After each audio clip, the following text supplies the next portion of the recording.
आदाब, मैं हूं सफदर रिजवी। आप देख रहे हैं लाइव एक्सप्रेस चैनल।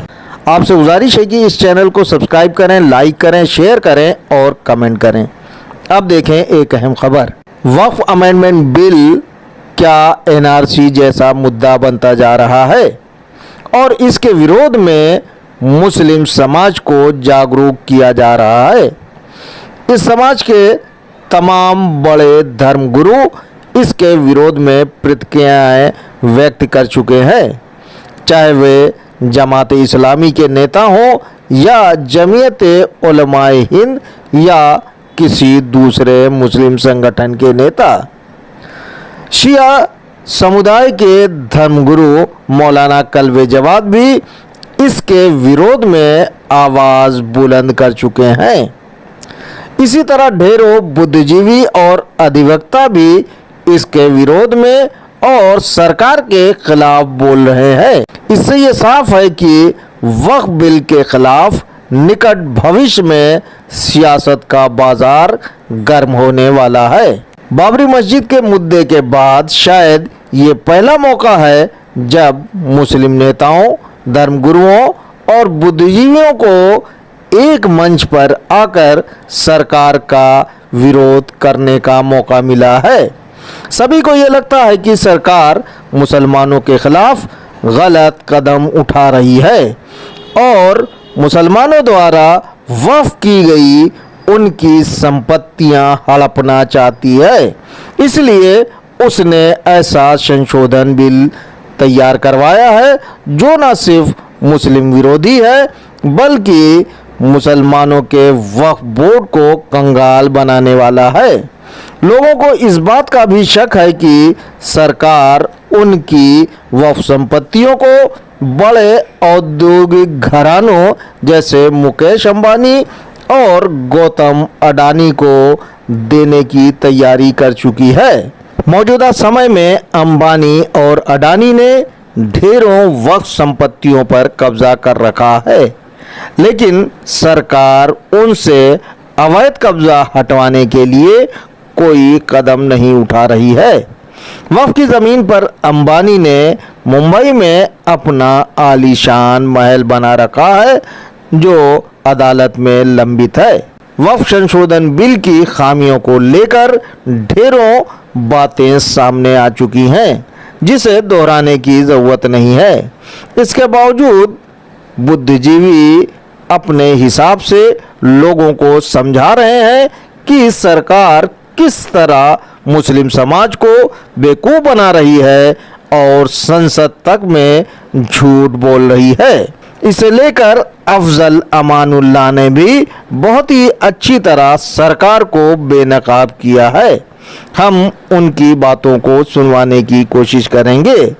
देश के मशहूर मुस्लिम अधिवक्ता महमूद पराचा एक लंबे समय से अपनी प्रतिक्रिया देते रहे हैं।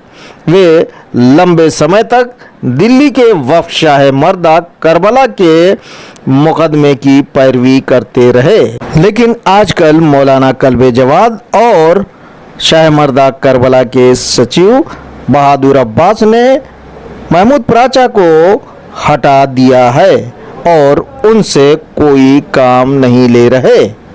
वक्फ बिल को लेकर उनका साफ साफ कहना है कि सरकार मुस्लिम समाज को बेवकूफ़ बना रही है, इसलिए इसका हल आंदोलन है और वे इसकी रूपरेखा बनाने में लगे हैं।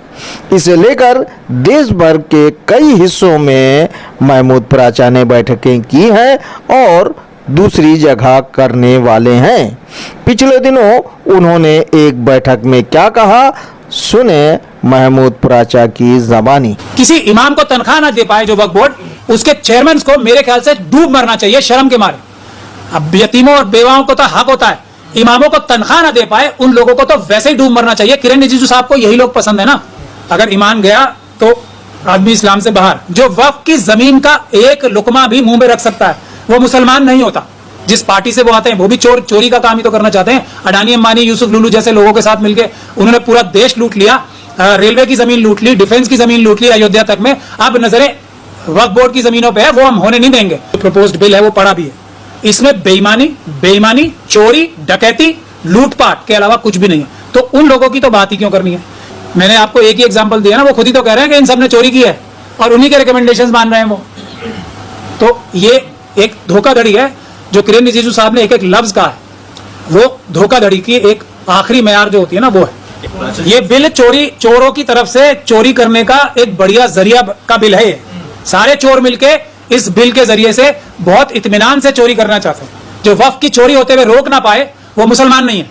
जो वक्फ की चोरी खुद करे, इतना सा भी लुकमा उसके मुंह में गया, वो मुसलमान नहीं है। मेरा ये मानना है, इस पे आप फतवा ले सकते हैं किसी से। हमने एक बहुत जल्दी अगले महीने हम एक पूरे देश से वक्फ के जो समझदार दानिशमंद लोग हैं उनको मिला के हम एक व्हाइट पेपर तैयार करेंगे और प्रपोज्ड बिल हमारा जो होगा, जो आवाम का, मुसलमानों का प्रपोज्ड बिल होगा वक्फ का, उसके लिए हम एक ब्लूप्रिंट पब्लिश करेंगे और उसके बाद हम जंतर मंतर पे एक प्रोटेस्ट रखेंगे और ये पूरा देशव्यापी प्रोटेस्ट होने जा रहा है।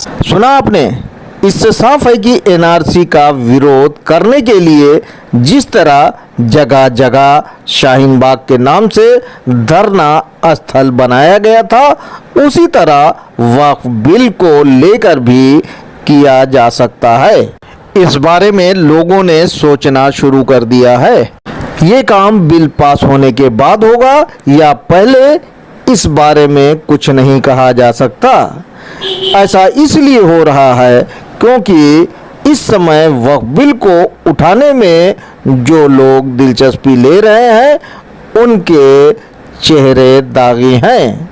वक्फ की ढेरों जगहों पर उनका कब्जा है और उनका नाम वक्फ बेचने वालों और खुर्द-बुर्द करवाने वालों में लिया जाता है।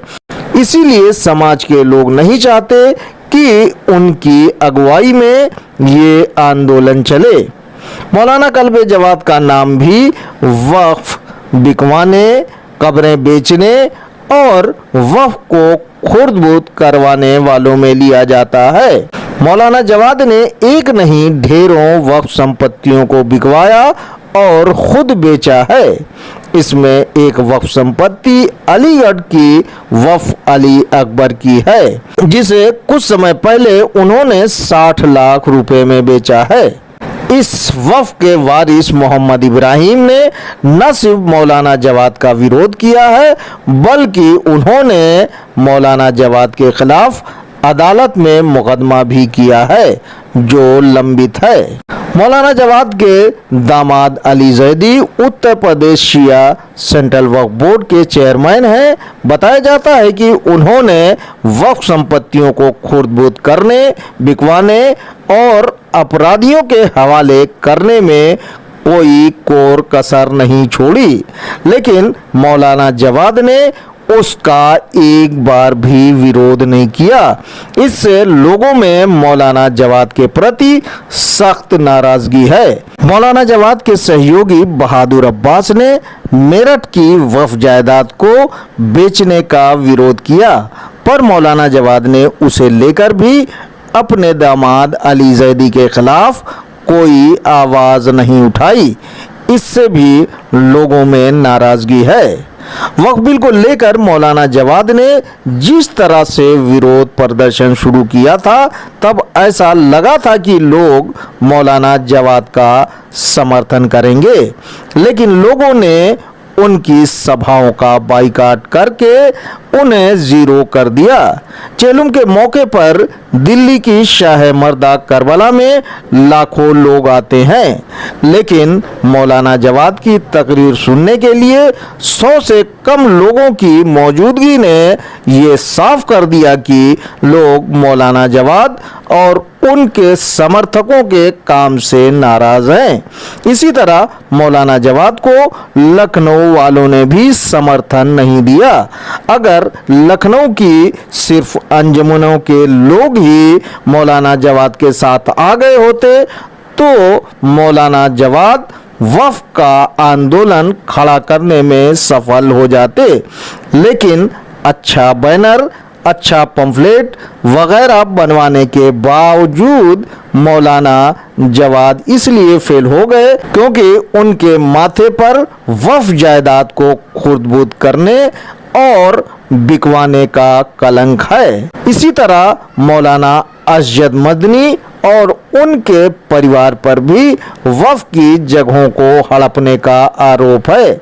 ऐसे में मुस्लिम समाज बेदाग नेतृत्व की तलाश में है। बिल के बारे में लोगों ने अपने अपने हिसाब से समझाना शुरू किया है। उन्हीं में एक हैं अफजल अमानुल्लाह। उन्होंने अपने ढंग से समझाया है और सरकार को कटघरे में खड़ा कर दिया है। देखें अफजल अमानुल्लाह ने किस तरह से सरकार की पोल खोली है। ये जो हंगामा वक्फ संशोधन बिल के संबंध में हो रहा है वो बिना सर पैर का है। देखिए, हिंदुओं का धार्मिक न्यास, दान और एंडाउमेंट जो होता है उसके लिए अलग अलग राज्यों में एक्ट बने हुए हैं। जैसे Tamil Nadu Hindu religious and charitable endowment act हुआ, Andhra Pradesh charitable and Hindu religious institution and endowment act हुआ, Telangana charitable and Hindu religious institution and endowment act हुआ, Orissa Hindu religious endowment act हुआ, Bihar Hindu religious trust act हुआ और सिखों के लिए सिख गुरुद्वारा एक्ट हुआ। इसी तरह भाइयों मुसलमानों के लिए वक्फ एक्ट है, तो हिंदुओं के लिए, सिखों के लिए, मुसलमानों के लिए अलग अलग एक्ट है और ये अलग अलग एक्ट हिंदू अपना करते हैं, सिख अपना करते हैं, मुसलमान अपना चलाते हैं।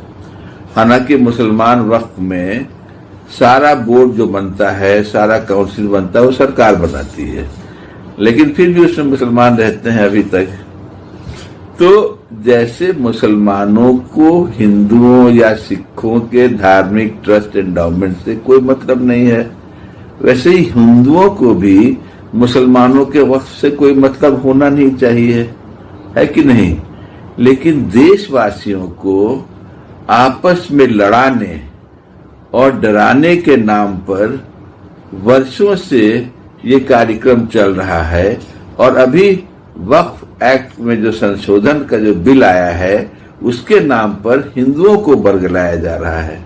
अब आप समझिए वक्फ एक्ट से हिंदुओं का क्या लेना देना है, लेकिन बहुत सारा इसमें भ्रम पैदा किया गया है। उसमें आपको 5 हम बताएंगे अभी, जो आप समझिए। एक बात और पहले बता दें आपको, इस देश में यार 81% 81% हिंदू हैं और 14% मुसलमान हैं। तो फिर हिंदुओं को क्यों डराया जाता है कि मुसलमान कुछ कर देगा, कुछ कर देगा।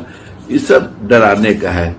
सबसे पहले देखिए जो गलत बयानी सरकार की तरफ से हुई है, वो कह रही है सरकार कि वक्फ की property 3rd largest land holding है इंडिया में। माने सारे वक्फ, हिंदुस्तान में जितना वक्फ है 32 वक्फ बोर्ड के अंदर में ये आता है, तो सारे हिंदुस्तान के सभी राज्यों में वक्फ में इतनी जमीन है जो 3rd लार्जेस्ट है, तीसरा लार्जेस्ट लैंड का चंक है। 9.4 लाख सरकार एस्टिमेट करती है, जो कि सरकार के प्राइम मिनिस्टर के इकोनॉमिक अफेयर्स एडवाइजरी काउंसिल के चेयरमैन साहब ने बताया है। अभी कहां से 9 लाख का फिगर लाया है ये पता नहीं है, 9 लाख एकड़ का उन्होंने कोई सोर्स भी नहीं दिया है, लेकिन बोलते हैं कि अपना दिमाग से निकाल दिया 9 लाख एकड़, और कहते हैं कि डिफेंस मिनिस्ट्री और रेलवे मिनिस्ट्री के बाद ये 3rd लार्जेस्ट लैंड होल्डिंग है। अब सच्चर कमेटी जो बनी थी मुसलमानों के लिए, वो 6 लाख उसने कहा था एकड़ एस्टिमेट किया था 32 वक्फ बोर्ड के पास सारे हिंदुस्तान में। तो खैर 9 लाख हो जो सरकार बोली या 6 लाख हो जो सच्चर कमेटी बोली, इससे क्या फर्क पड़ता है। हम आपको सिर्फ ये बताएं कि झूठ कहाँ बोला जा रहा है कि डिफेंस और रेलवे के बाद से सबसे बड़ा जमीन का चंक मुसलमानों के वक्फ के में है। झूठ इसलिए पकड़ा जाता है कि सिर्फ 3 राज्यों का हम आपको बताते हैं।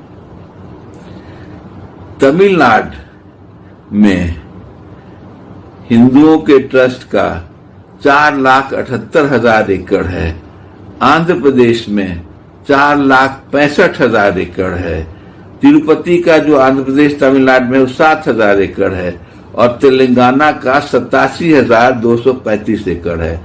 कुल मिलाकर के केवल 3 राज्य हिंदुस्तान के 10,37,358 एकड़ है उसमें, और यहां पर वक्फ का बोल रहे हैं, सरकार बोली 9 लाख और सच्चर कमेटी बोलती है 6 लाख। 9 लाख भी मानिए तो ये थर्ड लार्जेस्ट कैसे है, जबकि हिंदू रिलीजियस एंडाउमेंट में 3 ही स्टेट में 10 लाख से ज्यादा एकड़ है कि नहीं। तो ये सरासर सरकार ने झूठ बोला है, और झूठ बोल करके बरगलारी के इतना सारा लैंड पड़ा हुआ है हम लोग के पास नहीं। अच्छा, दूसरा, ये मुसलमानों की अपनी जमीन है, अपने लोगों ने दिया है। कह रहे हैं कि हम लोग जो रिफॉर्म ला रहे हैं इस अमेंडमेंट के बिल से, वो लैंड माफिया को जो कंट्रोल करता है वक्फ को, वो लैंड माफिया को से निजात दिलाने के लिए, लैंड माफिया से मुक्ति दिलाने के लिए। लेकिन उनका झूठ फिर पकड़ा गया। इसी बिल में वो जो एक प्रोविजन है रिगरस इम्प्रिजनमेंट का, कि जो कोई ये गड़बड़ करता है तो उसको कैद बामुशक्कत हो, तो अभी बिल में इन्होंने क्या किया है, सिंपल इम्प्रिजनमेंट, माने मामूली कैद का कर दिया है, रिगरस इम्प्रिजनमेंट हटा रहे हैं। क्यों भाई? फिर एक जगह प्रोविजन है इम्प्रिजनमेंट विद फाइन, माने जेल के साथ साथ फाइन भी होगा। इन्होंने जेल को हटा दिया, खाली फाइन रख दिया है। अब आप बताइए, ये लैंड माफिया को कंट्रोल कर रहे हैं या छूट दे रहे हैं? सरकार लिमिटेशन एक्ट को लागू कर रही है, माने 10 साल 12 साल जो भी उसका पीरियड होगा, उसके बाद से आप प्रॉपर्टी नहीं अपनी वापस ले सकते हैं। जबरन उसका हो गया तो आप माफिया को तो आप प्रोत्साहन दे रहे हैं ना।